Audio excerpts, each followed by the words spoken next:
ouvir? Será que agora já me conseguem ouvir? Ótimo. E dá para ouvir bem? Ótimo. Pronto. Se eu fiz as notas, para variar. Muito bem. Então vamos lá. Hoje eu venho aqui com a proposta de falar sobre os símbolos no tarot, numa visão um bocadinho pessoal. Bom dia a todos que estão a entrar. Nas últimas apresentações eu fiz, o trabalho foi um bocadinho diferente. Aqui é mais, obviamente também envolveu pesquisa, mas foi uma pesquisa também um bocadinho mais no sentido, talvez intuitiva, no sentido em que eu precisava de encaixar justificações para determinadas explicações que podem ser perfeitamente refutadas, isto é, podem vocês, por exemplo, chegar à conclusão que não faz muito sentido e que a explicação seria outra. Ainda assim, eu trago-vos esta proposta e vamos construí-la juntos, não é? Na medida em que conto com o vosso apoio. Então vamos lá, vamos ver se não falha nada agora. Se falhar, gritem, por favor, que eu estou aqui com o PowerPoint aberto e provavelmente não vou ver. Alguém há de gritar comigo. Se eu fizer assim, fica muito pequenino, era para ver os comentários. Pronto, vamos lá. Eu vou espreitando. Então vamos aqui falar sobre os símbolos. A importância dos símbolos é, imaginem que numa leitura normal, se calhar nós não vamos tomar tanta atenção aos símbolos, vamos já ler mais o contexto da carta, daquilo que temos vindo a estudar, daquilo que conciliamos a carta connosco, não é? Com a nossa percepção, aquilo que nós vamos construindo em termos de conceito associado àquela arcana, mas às vezes há perguntas que nos saem um bocadinho ao lado, há perguntas de desenvolvimento mesmo pessoal, para as quais os símbolos já podem interessar. É? Quando ficamos na dúvida, mas porquê que esta carta saiu nesta pergunta? Até parece um bocadinho contraditório. Às vezes acontece, ficamos a olhar para o jogo e perguntamos o que é que ele nos quer dizer ali mais a fundo. Então, é aí que nós pegamos nos símbolos. E depois há aquelas leituras que certamente acontecem convosco, que é, há um pormenor da carta que salta à vista. Aquela carta já saiu imensas vezes, para imensas perguntas, e aquele pormenor nunca me saltou à vista, agora está-me a saltar. Tem um sentido, tem um significado. E nós temos aí que ir um bocadinho atrás do símbolo. Eu vou tentar não falar do Santo Agostinho, mas, dizendo isto, vou falar com certeza. Portanto, vamos seguir. Para este trabalho, para esta apresentação, isto vai fazer parte de um curso ou de uma formação, de um workshop que vai ser brevemente. Infelizmente, eu não vou conseguir falar dos arcanos maiores todos, embora gostasse mesmo muito. Então, vou falar um bocadinho de cada um, o máximo tempo possível. Não é? E para este trabalho, nós vamos perceber que temos aqui uma grande influência da mitologia, do misticismo, do ideário das organizações secretas, que não são assim tão secretas, não é? Como a maçonaria ou a Rosa Cruz, sobretudo o rosacrucianismo. Porquê? Porque o Rider-Waite era da Aurora Dourada, que é uma organização que pertencia ao Rosa Cruz. E, portanto, é natural que muitos dos símbolos que apareçam no baralho remetam para o rosacrucianismo e para aquele ideário todo. E, portanto, e também da alquimia, né? Nós vamos perceber que há aqui muitos símbolos da alquimia.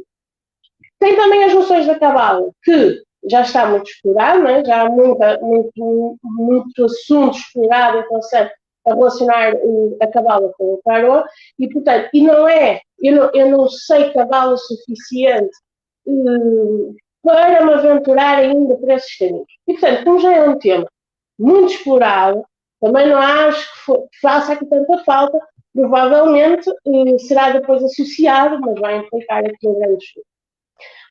Vamos lá. Só avisar que nós não vamos seguir a linha numérica das cartas.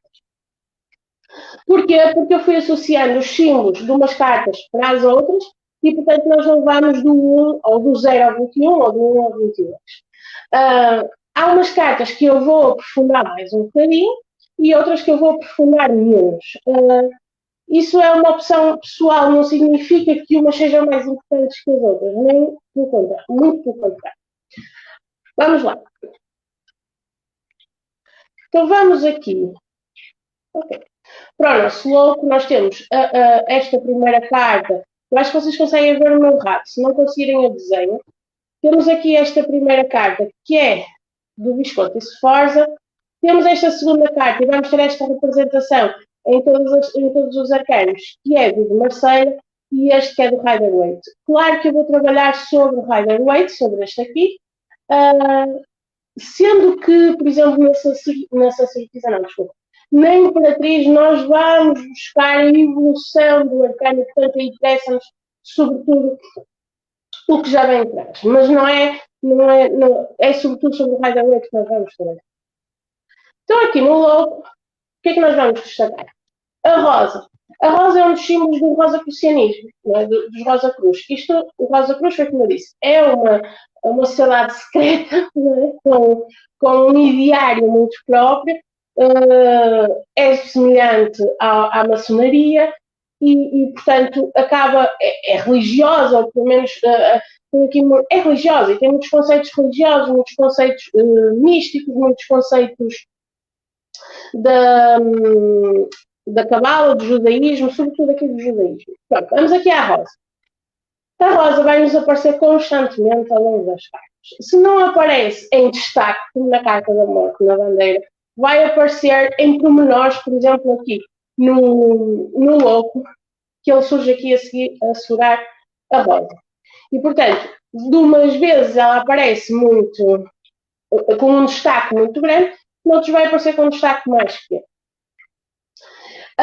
Esta rosa vamos explorar melhor na morte, que é para não estarmos aqui a perder muito tempo. Temos também aqui o saco às costas, e este saco, todos nós falamos, né, todos nós sabemos, o louco acaba por ser uma carta muito explorada nesse sentido. O saco às costas é o necessário para a viagem, e portanto não tem o excesso que muitas das vezes nós levamos em termos. Aqui representa a simplicidade na valorização daquilo que realmente importa. E se calhar não é tanto a parte material, mas a parte mais emocional, intelectual, não é? Aquilo de valores, de moral, e não tanto da parte material. O sol branco tem aqui, pode-nos trazer um conceito de inocência, pode-nos trazer aqui também aquela noção de estar a começar, não é? Porque o branco, nós também vamos ver isto mais para a frente, o branco é a junção de todas as cores. E, portanto, quando se juntam aqui todas as cores, é o todo que está ali em potência que depois se pode desenvolver ou não ao longo das outras cartas. E nós isso podemos, por exemplo, isso numa leitura é muito interessante perceber. Se a pessoa já ao longo nos remete para algo que está a despontar, a começar, mas se nós começarmos a perceber ou formos desdobrar a carta em elementos para fazer uma tiragem, por exemplo, o sol poderia ser aquilo que está a despontar, aquilo que está em grande potência, mas que ainda precisa de ser trabalhado. Nós temos um indivíduo que é aqui de peito aberto, não é? Que não tem grande preocupação, não há aqui uma grande necessidade de transformar a sua atividade ou a sua atitude em algo, não é? Há assim, até uma atitude um bocado leviana, não é? Mas descomprometida, descontraída. Podemos ver nesta atitude, sobretudo no semblante e não tanto nos elementos, uma recusa do crescimento.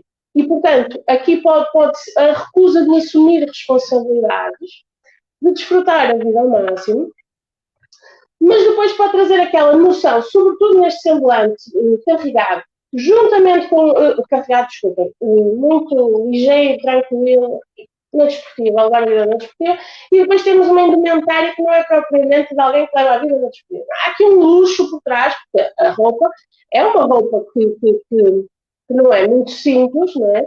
E há aqui uma atitude por trás que nos pode mostrar uma certa vaidade. Há uma libertação, e é que nós podemos pôr aqui em contraste a roupa com o saquinho. Porque se o saquinho está ali, é pequenino, tem pouca coisa, tem um essencial, a roupa mostra que não é bem assim. Pode haver ali uma certa vaidade, pode haver ali uma necessidade ainda de se libertar de algo. E isto é importante para percebermos mediante a questão.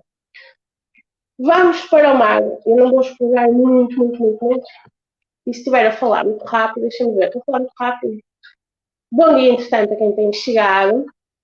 Se eu estiver a falar muito rápido, podem dizer para falar mais devagar. Vamos aqui para o mago. O mago tem a roupa, tem um manto branco encimado por um vermelho. Não é? Encontramos aqui em destaque, além da roupa, encontramos em destaque as mãos, uma para cima, outra para baixo. Encontramos a lemniscata. Encontramos aqui estes elementos em cima da mesa. Encontramos, sobretudo, que é o meu preferido, o Ouroboros aqui no cinto, que é a cobra em formato circular a morder o próprio rabo. E temos as rosas e lírios aqui embaixo. Então, as mãos para cima e uma mão para cima e outra mão para baixo remete-nos para um dos princípios de Hermes, a lei da correspondência e do hermetismo, que nos diz que aquilo que está em cima é como aquilo que está em baixo, o que está dentro é como o que está fora e vice-versa. Não é? Isto significa que há uma conexão entre todos os planos, tanto de existência como de consciência. No indivíduo, dizemos que aquilo que está dentro, por exemplo, as emoções, os valores, vão se transmitir para o que está fora, né? Nas suas atitudes, na forma de estar, naquilo que valoriza em termos externos. E, portanto, é uma leitura. Claro que estas leituras aqui, quando nós vamos buscar os símbolos, acabam por ser um bocadinho mais psicológicas. Não necessariamente, ou não totalmente, mas acabam por ser um bocadinho mais psicológicas e acaba por ser muito interessante.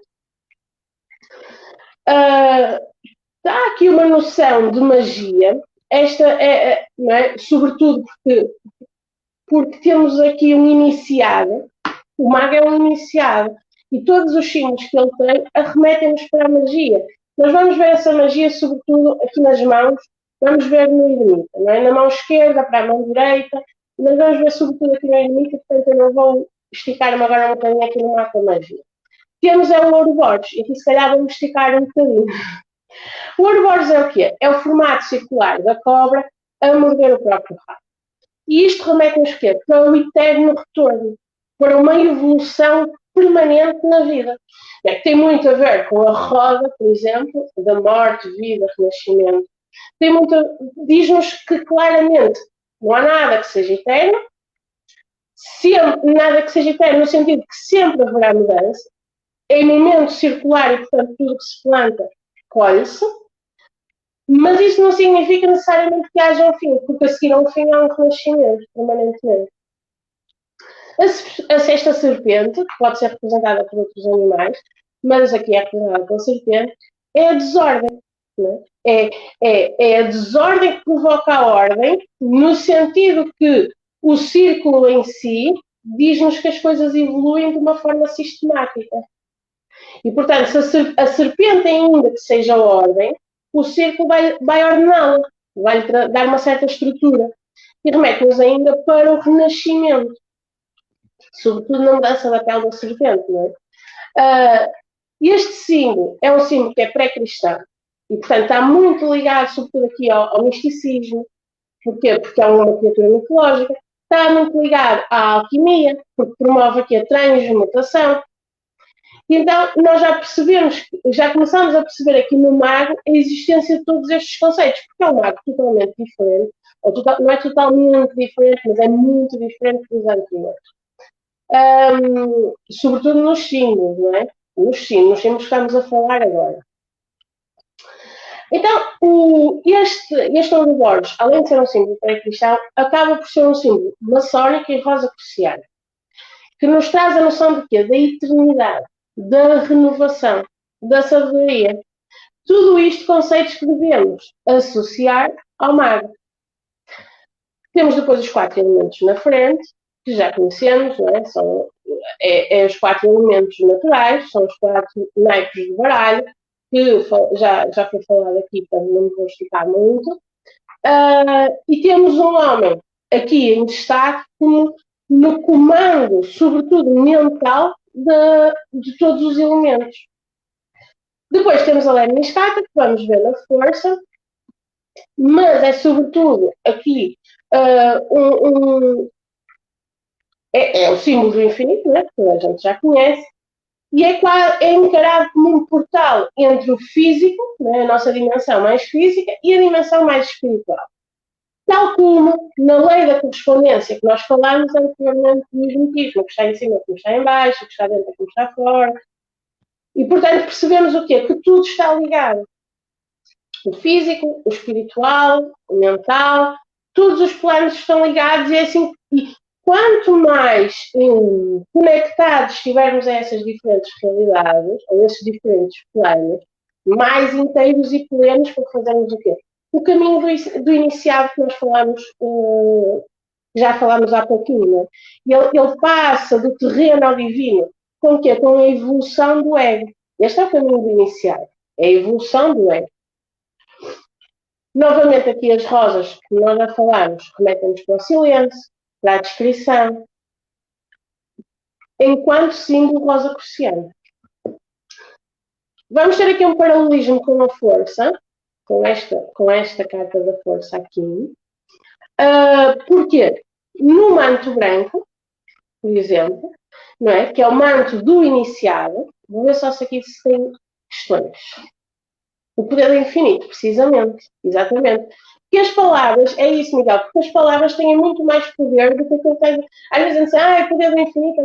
Não é. Se nós atentarmos verdadeiramente ao conceito que está por trás, nós percebemos a dimensão que isso nos abre. E às vezes nós somos um bocadinho, e aí falo por mim, ou falo contra mim, não é? Somos um bocadinho literais. Mandamos a palavra e nem a exploramos muito. Mas atrás desse conceito há uma força grande. E o poder do infinito é uma força enorme. Vamos voltar aqui ao manto branco. Então, este manto branco é o manto do iniciado. É quando este mago se vai confrontar com as diferentes estruturas, dogmas, exigências, né? E na força, ela já não se confronta com as estruturas. Se nós dividirmos o baralho em 7, eu tenho ali, mas não dá para mostrar agora. Mas se nós dividirmos o baralho em 7 cartas, 7, 14, 21, com um outro de fora, nós vamos perceber que o mago inicia a primeira fileira e, portanto, o mago defronta-se com as estruturas, dogmas e exigências. A força inicia a segunda fileira também com o manto branco, também com a lemniscata, por exemplo. E aqui percebemos que ela se vai confrontar, sobretudo, consigo mesma. Já não precisa do manto vermelho do poder, de se impor, por exemplo. E, portanto, ela não vai precisar de provar aquilo que vale, porque já tem aqui a fera dominada. Já tem aqui o controle sobre a fera. Ambos os fundos são amarelos, portanto, a iluminação transcendental, a consciência desperta, plena, têm feições de paz, não é? E quando reparem que na paz há uma grande força. As feições dos dois, sendo de paz, transmitem uma grande força, seja da sabedoria, seja do conhecimento, seja do que for. Há ali uma grande. Transmite-nos, não é? Um saber estar, talvez. Uma noção de que realmente estão no controle da situação. Novamente temos as rosas, não é? E aqui as rosas ligam o superior ao inferior no mago e na força ligam a vontade ao poder. E, portanto, em ambos há um controle mental. Aqui temos as rosas em baixo, as rosas em cima, o superior e o inferior. Aqui temos as rosas a ligar a força, não é? o indivíduo, ao animal. Temos aqui, percebemos aqui a continuidade das rosas. Eu não sei se conseguem ver o meu rato, mas vemos aqui.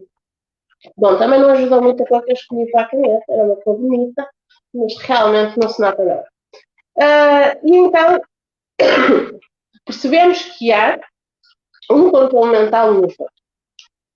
E assim, aqui na força, temos o manto branco, a lemniscata, o cinto de rosas. E, portanto, estas rosas aqui já nos transmitem o quê? novamente, as rosas vão estando sempre presentes, não é? Então temos a vitória do amor. Pode ser uma vitória ainda um bocado ingênua ou um bocado contraditória. Porquê? Porque esta harmonia foi conseguida com a força. Agora, importa saber que tipo de força foi esta. Se foi uma força mental, se foi a força do amor, se foi a força um bocado mais agressiva, um bocado mais bélica. E então, o que nós vamos perceber é que, de facto, houve aqui uma harmonia entre o indivíduo e a fera pela força. Resta saber que tipo de força. E esta é uma leitura que nós podemos fazer. Pré-selecionando a carta da força, fazemos depois a leitura para saber se, por exemplo, uma determinada situação está controlada ou está domada, qual o tipo de controle que o indivíduo tem sobre a situação, sendo que a situação é a fera, e qual é o melhor caminho para fazer esse controle. Por exemplo, para mantê-lo. Controle é sim uma palavra um bocado forte, não é? Estávamos a falar das palavras fortes, o controle de facto é uma palavra forte. Nós podemos substituir controle por domínio. Esta é uma luta que acaba por ser permanente. Como é que nós percebemos essa luta permanente? Através aqui da lei de escape. Por exemplo, os desejos do indivíduo é uma luta permanente. Não é? O não saciar agora o desejo e ter capacidade de prolongar isto no tempo é uma luta permanente. Claro, há lutas mais difíceis. Não é? Se for um chocolate ou uma francesinha, é uma luta mais complicada. Se entretanto tiverem dúvidas, podem colocar que eu volto meio abaixo o PowerPoint e vou ver. Então nós temos o quê? O domínio da natureza do indivíduo. A natureza dos desejos, do medo, do inconsciente, que tudo vai aqui aflorar. Não é? Então, o que é que nós conseguimos aqui na força? Conseguimos a harmonização do consciente com o inconsciente. Daquilo que está acima com aquilo que está abaixo. Num processo daquilo que está dentro com aquilo que está fora. Então, continuamos aqui neste processo contínuo iniciado pelo mago. No mago, nós consagramos o domínio sobre o mundo. Na força, nós consagramos o domínio sobre si mesmo. E o leão aqui pode ser uma metáfora do ego. Claro que nós já temos aqui o leão vindo de trás, vindo aqui de trás, e aí podem recordar aquilo que eu falei sobre Santo Agostinho, obviamente em outro sentido, mas aqui percebemos que há uma evolução no desenho da carta. No carro, nós também vamos encontrar este tipo de controle. Opa, não vamos já para o carro. Vamos encontrar este tipo de controle, mas é um controle diferente. Não é? Nós no carro já vamos ter um tipo de celebração do poder já estabelecido, já um poder já aceito. Esta força pressupõe uma luta constante, uma determinação constante. Vamos despachar. Vamos à sacerdotisa. A sacerdotisa era daquelas cartas que eu implicava, tive muito tempo a implicar com ela, até que me pacifiquei totalmente. Fui estudá-la e pacifiquei-me. Então, a sacerdotisa, o Papa, o Pendurado, o carro, há outras, mas agora lembrei-me desta, são cartas riquíssimas em termos de símbolos. Vou deixar aqui um bocadinho abaixo, enquanto eu falo. Digam-me uma coisa, já desistiram de mim? Digam-me se já desistiram de mim. Fico muito triste. Estávamos aqui a falar. São riquíssimos em símbolos. E, portanto, eu gostava pelo menos de falar destes e vou tentar despachar o isso. Aqui as romãs, a sacerdotisa, quando eu impliquei com ela e fui estudá-la um bocadinho mais a fundo, fui estudá-la a partir dos símbolos dela. E geralmente é a partir dos símbolos que nós conseguimos perceber porque é que implicamos com uma carta ou não, e vamos perceber de que for, o que é que estaria ali implicado entre aspas, obviamente. Então, comecei pelas romãs, depois fui para as colunas e por aí fora. Portanto, vamos fazer mais ou menos esse percurso. As romãs aqui surgem em destaque no pano que está, no véu que está por trás dessa sacerdotisa, e são um símbolo de amor, são um símbolo de fertilidade, de prosperidade.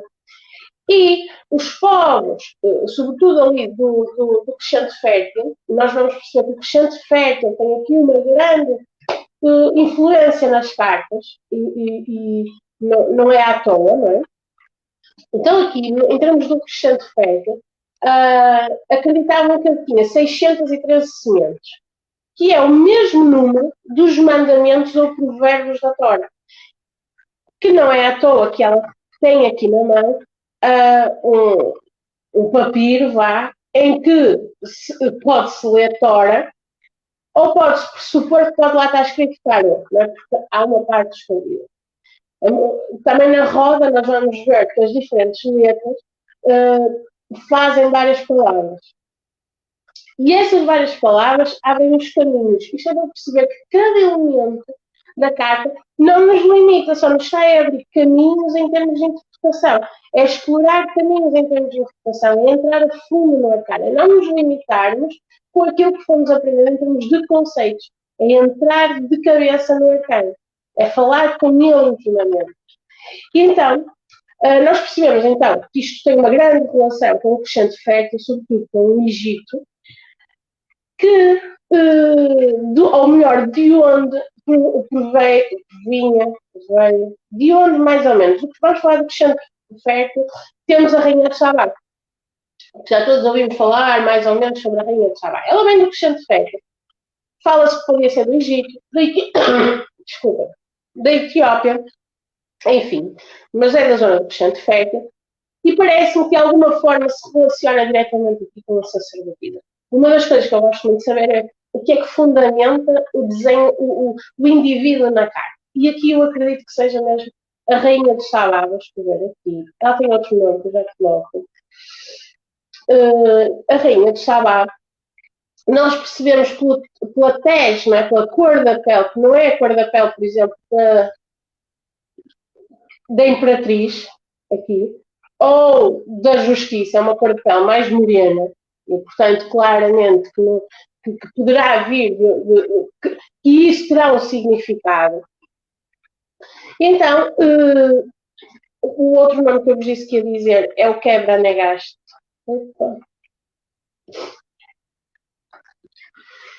Que é a Rainha de Sabá. Que nós encontramos uma relação com quem? Com Salomão.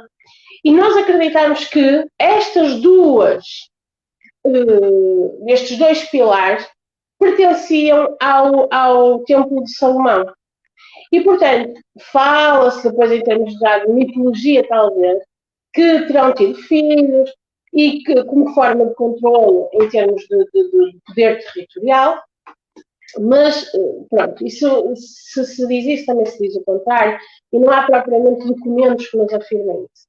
De qualquer modo, a história aí estabelece uma relação entre a Rainha de Sabá e o Salomão, e, de facto, no Templo de Salomão nós vamos encontrar as romãs e as colunas assim como esta. Além disso, esta lua aqui tem o formato do crescente fértil, não é? Do território junto ao crescente fértil que falamos. Estas duas colunas remetem então para o templo do rei Salomão, foi mandado edificar por ele, que foi o rei de Israel, acho que mais ou menos a gente conhece, não é? O rei Salomão foi o rei de Israel, descendente direto do rei David, que é o fundador do judaísmo. E, portanto, o judaísmo é um influenciador depois das posteriores sociedades secretas que falamos e também da Cabala. E é o autor, o rei Salomão, dos livros dos Provérbios e da Eclesiástica do Antigo Testamento.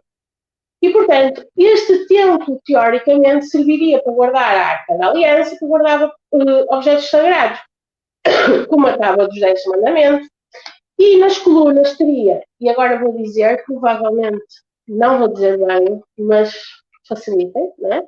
Dizia-vos, vós, que significa força, e já sim, que significa tornar-se água. Que são dois personagens também do Antigo Testamento. O facto de aparecer na cor branca e na cor negra, ou na cor negra e na cor branca, pode nos remeter para o Urim e Turim.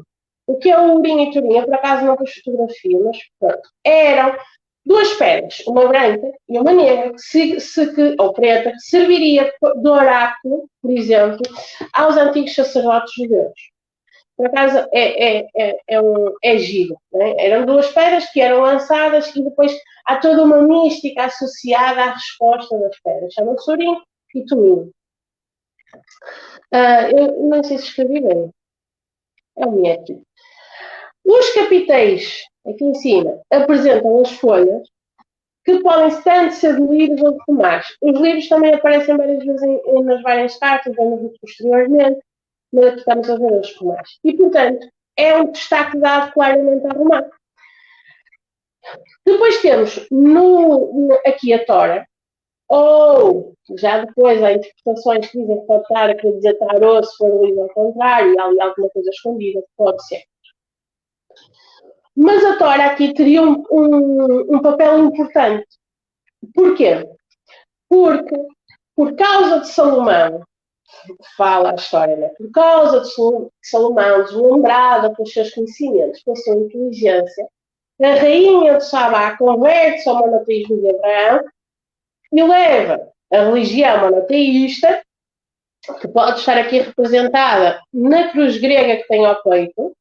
A cruz grega também vamos ver a simbologia dela, mas é a ligação entre o terreno e o divino, entre todos, entre o todo, não é? São 4 braços iguais. Por exemplo, a matéria e o espírito, masculino e feminino, entre a dualidade de uma forma geral, no sentido da sua harmonização. E, portanto, esta cruz grega pode nos remeter, então, para o assumir da religião monoteísta. Vamos fazer aqui uma comparação, tanto com o carro, nas cores das colunas das esfinges, que também podem remeter novamente para o urim e tumim, e para a justiça, em relação às colunas, que não têm propriamente cor, mas têm aqui as colunas da mesma, e tem o manto a uni-las. Eu, a justiça, sou franca, não vou explorar muito, as coisas estão mais ou menos exploradas. Vou ver se há perguntas.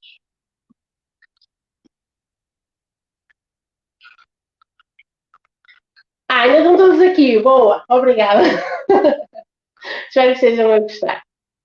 Muito bem, se tiverem perguntas, coloquem. Muito bem, vamos então aqui para o carro. Vemos claramente que há uma evolução no carro. Vamos falar destas letras aqui que são herdadas de Marselha. São herdadas não literalmente, não é? Mas vamos perceber que há uma ligação com Marselha. E é aqui que entra... vocês já vão ver. Pronto. Bem, eu vou dizer. Eu sou como a canalha, não consigo guardar segredos.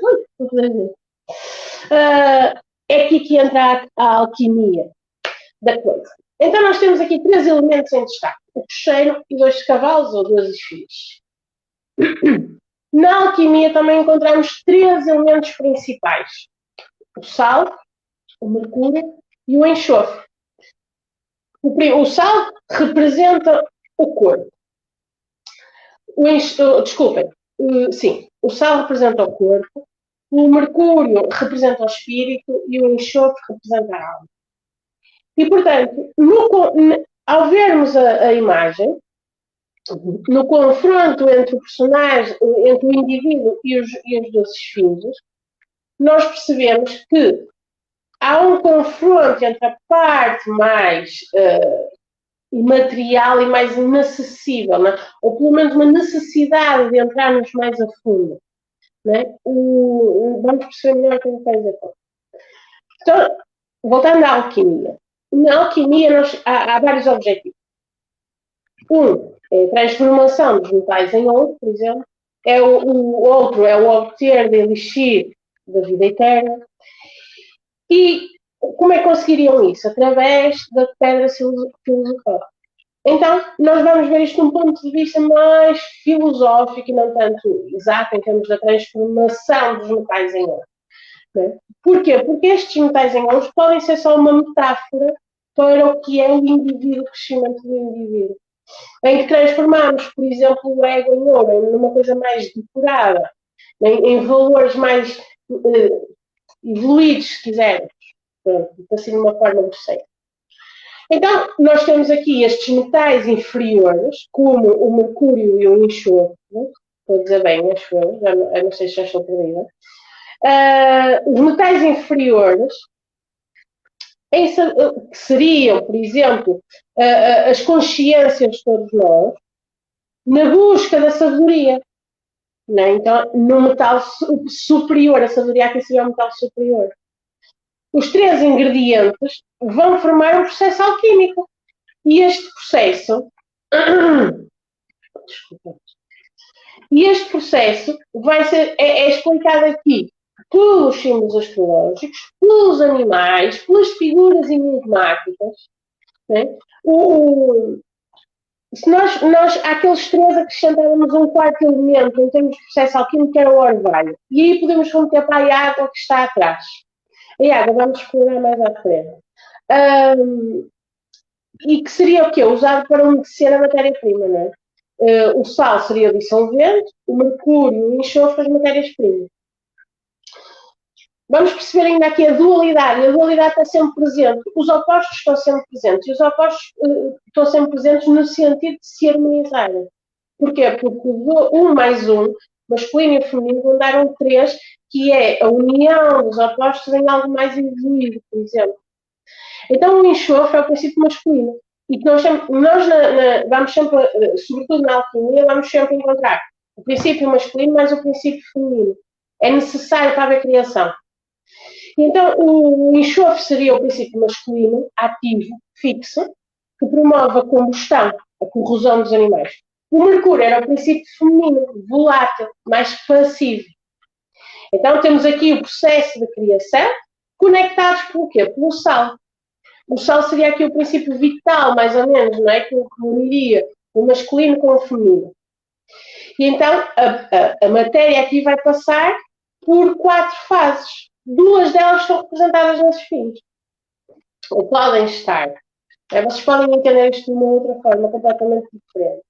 Na minha concepção, podem estar representadas nesses fins. Porquê? Porque nós temos a operação negra, em que a matéria é dissolvida e associada ao calor, e a operação branca, em que a substância é purificada. E nesta última vamos ter o quê? Novamente o elemento feminino. A lua e a prata. De facto, as fins têm vários atributos femininos. Os óbvios. Óbvios, se calhar não é bem isto, mas pronto. O carro, no geral, ressaltam os atributos masculinos. O cocheiro, a esfinge negra é muito mais masculina, mas vamos olhar para a esfinge branca. Tem atributos femininos, nomeadamente aqui nas mamas. Não é?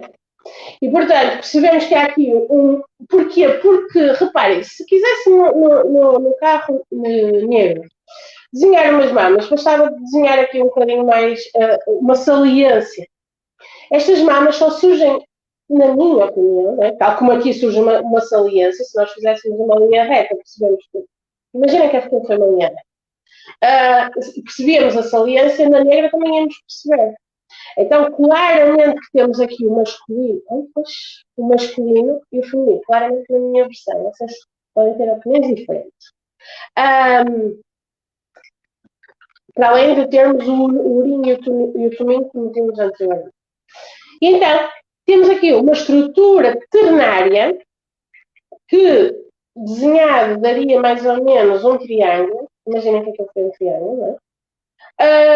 Teríamos uma estrutura ternária. A estrutura ternária é muito associada ao rito de iniciação maçónica, não é? Em que primeiro se isola o indivíduo no mundo, para depois haver uma cerimónia. E esta cerimónia é a agregação ao grupo. 1, 2, 3. O 3 é a combinação. No afastamento nós temos a reclusão, não é? Numa câmara fechada, em que podem estar presentes os elementos do sal, do enxofre, do mercúrio. Então, há um bocado eu falei-vos naquelas letras, e estas letras aqui, o S pode ser tanto de sal como de enxofre, e o M é de mercúrio. Então, no Rider-Waite já vão desaparecer as letras, né? E surge o quê? O ligado iónico, que são... São estes símbolos aqui. É tipo uma roda e um eixo. E a roda e um eixo mais não é do que o princípio feminino receptivo, que recebe, e o princípio masculino. Então, representa Shiva e Parvati. Portanto, percebemos que há aqui também todos os conceitos da mitologia, sobretudo egípcia, mas não só. As esfinges de cor preta e cor branca relacionam-se ou podem relacionar-se aqui com as cores da sacerdotisa e com o urinito. E, portanto, seria o não e o sim. Imaginem que vocês querem fazer uma leitura específica em termos, sei lá, de desenvolvimento ou de percepção da energia feminina e masculina, em que a esfinge negra seria a esfinge masculina e a branca representaria o lado feminino, e podíamos representar no cocheiro, imaginem vocês colocarem aqui as cartas, uma carta aqui que representaria como é que está a energia masculina daquele indivíduo, a energia feminina daquele indivíduo, como é que ele iria combinar esta energia masculina com a energia feminina, portanto, o triângulo. E depois podíamos pôr ainda para o não e para o sim, porque o urim e o tumim basicamente eram um não e um sim, o que fazer, ou o que não fazer, aqui neste caso seria o que não fazer, e aqui o que fazer. Né? Que atitude a adotar para evoluir mais aquela energia. Imagina, né? Ou outra qualquer, agora. Então, o que é que nós temos aqui em relação às esfinges? É para me despachar. Temos na esfinge uma criatura mítica. Ela não existiu realmente, não é? E costuma ser representada por um corpo de um leão e uma cabeça humana. E quando nós vemos na mitologia aquilo que se fala das esfinges, nós temos como impiedosas, enganadoras, né? Que apresentavam enigmas, por exemplo, para serem descodificados, sobretudo quando falamos da esfinge grega. A esfinge egípcia seria mais flexível e serviria de guardiã, é mais benevolente, ela está a guardar o tempo. Se nós recordarmos o mito de Édipo, ele confronta e vence a uma esfinge. Estas duas que nós temos aqui ligam-se mais às esfinges egípcias, não é? Estão deitadas diante do carro, parecem estar a fazer a guarda, ou pelo menos aqui a servir de um elemento de proteção, não é? E parece que estão a qualquer momento dispostas a fazer o papel de urim e tumim. Isto é, de apresentar o desafio e perceber qual é a resposta. O cocheiro não está... Vou ver só se há dúvidas interessantes. Não, ok. O cocheiro seria então o quê? A liderança, não tanto com base na força, como nós vimos anteriormente na carta da força, mas pela ausência de rédeas, nós percebemos que este poder é mental. Que pode vir com a fé no destino. E aí vemos outra vez com o urinho comigo. A túnica apresenta, tem representações astrológicas e místicas. Agora não consigo aumentar a túnica, mas se vocês verem aqui, nesta parte de baixo, sobretudo, aqui em casa não vem nada, já risquei isto tudo, tem muitas representações astrológicas e místicas. E a roupa, de uma forma geral, remete muito para a roupa de desfile militar. Pode relacionar-se também com os cerimoniais de magia, por exemplo. Sobretudo porquê? Porque aqui no símbolo nós temos as representações astrológicas. Este homem tem ainda 2 luas nos ombros, não é? E uma coroa de 6 pontas. De 6 pontas na cabeça. Eu ainda as palavras que é para ser mais rápido.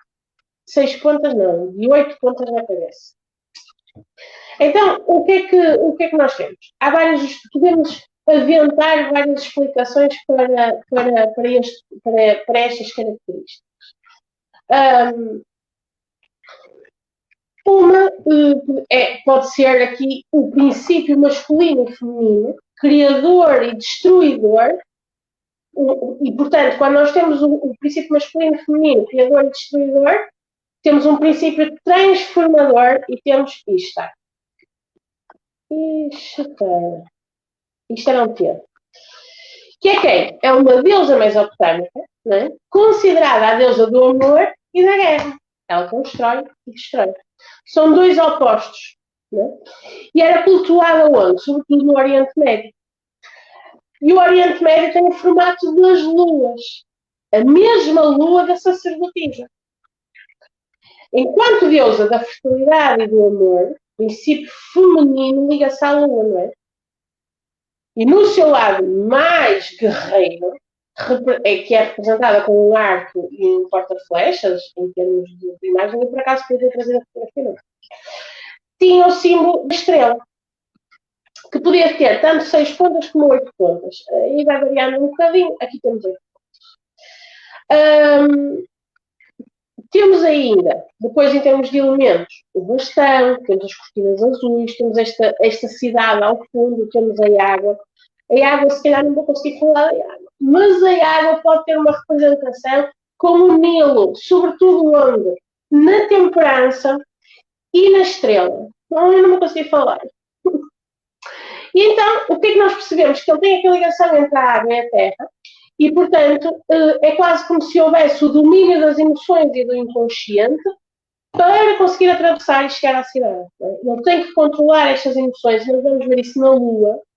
A Lua também pode representar o Nilo, sobretudo porque o Nilo tem desloca-se de sul para norte, e, portanto, é quase como se ele desafiasse as leis da física, entre aspas. Obviamente que não é assim, estou a falar em termos de imagem, não está. Corre para cima. E além disso, é um rio fundamental para uma zona que é extremamente. Está a faltar a palavra, uma palavra tão básica. O solo é extremamente fértil, é isto. É uma zona muito fértil por causa do Nilo. Nós vamos encontrar isso, sobretudo no pássaro ibis, na representação do pássaro ibis. Foi no pássaro ibis que eu fiz a ligação com o Nilo. Não vou falar dos meus preferidos. E aqui à procura do pássaro ainda vai ser pior.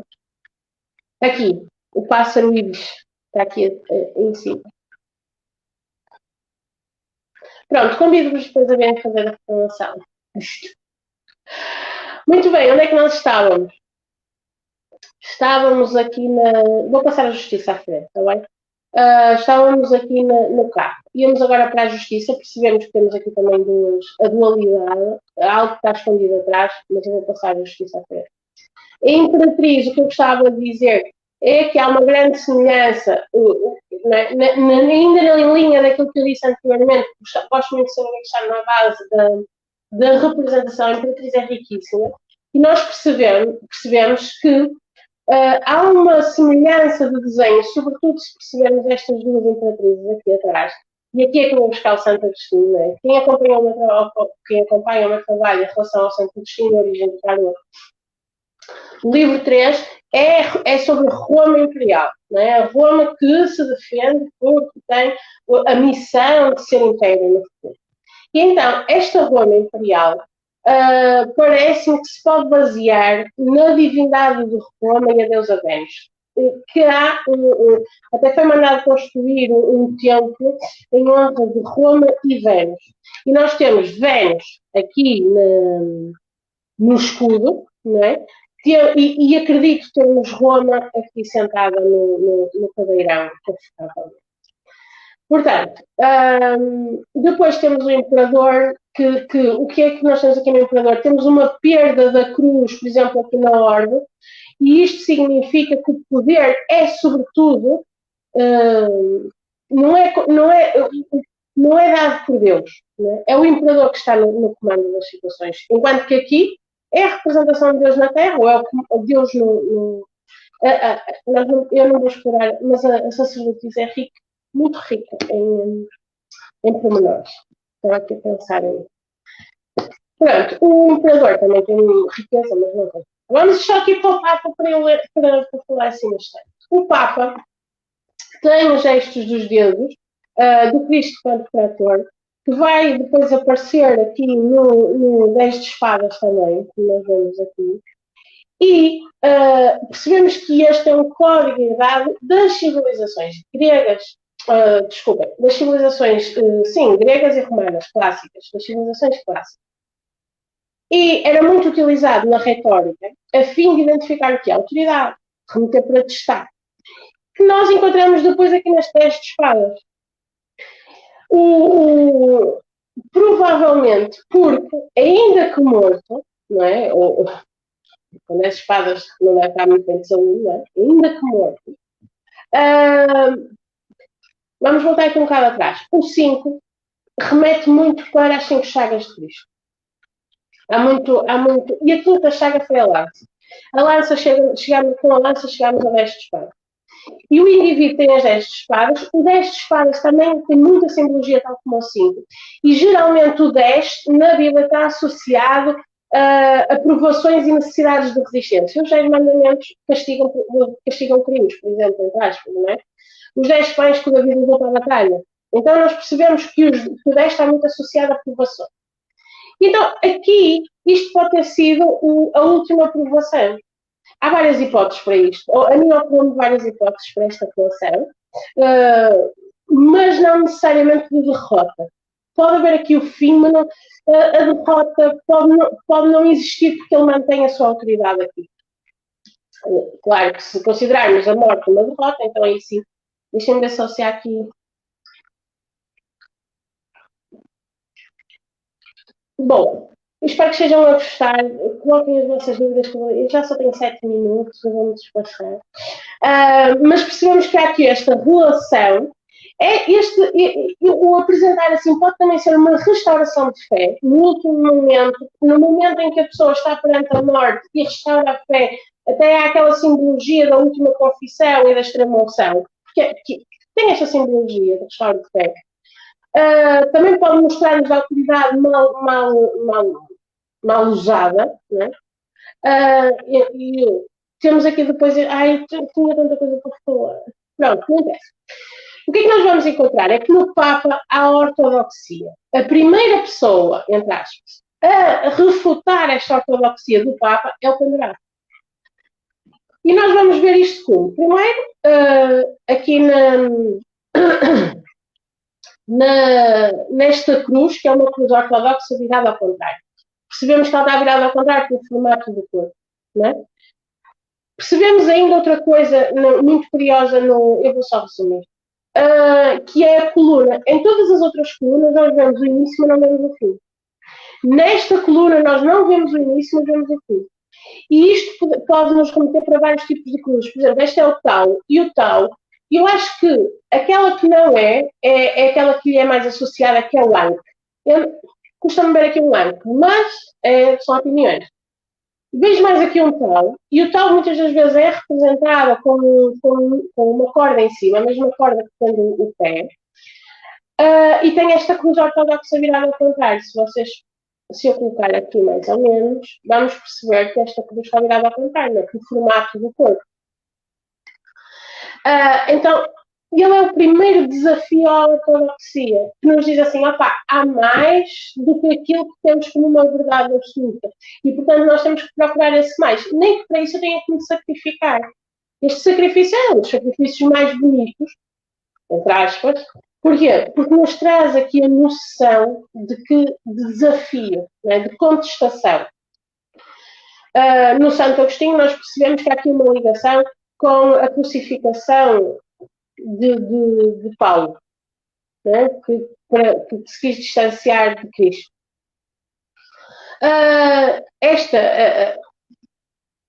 Um outro desafio à ortodoxia do Papa é o eremita. E era aqui que nós íamos ver a posição das mãos associadas à magia. Porquê? Porque associada à magia, nós temos que a mão direita seria para fazer bem, isto assim de uma forma muito, muito, muito, muito básica, não é? A mão esquerda seria para fazer mal. E, portanto, nós vemos que ele ampara-se com a mão esquerda, guia o caminho com a mão direita. E isto é um desafio à ortodoxia. Porquê? Porque ele procura uma verdade dele. Ainda que a verdade dele depois vá servir em termos coletivos. E esta caminhada tem origem como? Tem origem na vontade, em algo em que é individual. Por exemplo, vamos cometer aqui para um exemplo que se calhar todos conhecem, que é Nicolau Zulu. Quando ele se refugia no Monte Corana, ele refugia-se por uma necessidade individual. É? Há uma situação que é egocêntrica, que é um objetivo, se quisermos, egoísta, entrar. É? Ele procurava de respostas para ele. Quando ele desce do Monte Corana, ele traz algo para todos, que ainda hoje usamos, que é o reiki.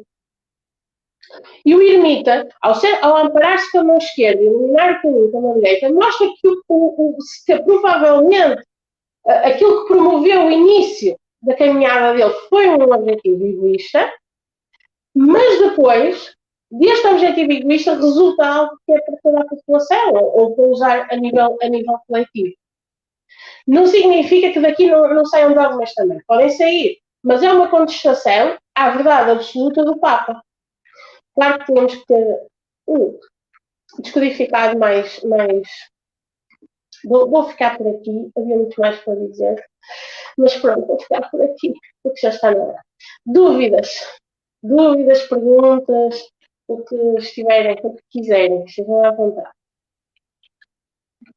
Já só tenho 2 minutos, também não ia conseguir falar muito mais, mas de facto nós percebemos que as cartas nos remetem para muito mais do que às vezes aquelas leituras básicas, que a correria, que as perguntas também. Eu estou tonta.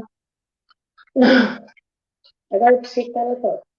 Deixa-me tirar aqui os semantes que isto dê feedback. Pronto, estou pronta para vocês.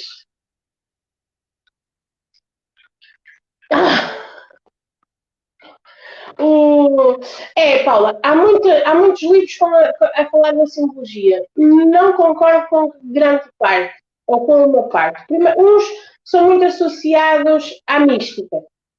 Outros trazem propostas um bocadinho que me parecem ilusões. Por exemplo, na base da Imperatriz há umas propostas que me parecem assim um bocadinho ilusórias. Muito obrigada pela oportunidade. Um beijinho grande a todos vocês, à Paula e ao Miguel. Obrigada pela oportunidade mais uma vez. Um beijinho muito, muito, muito, muito grande. Gostei muito, adorei estar aqui convosco. Até à próxima.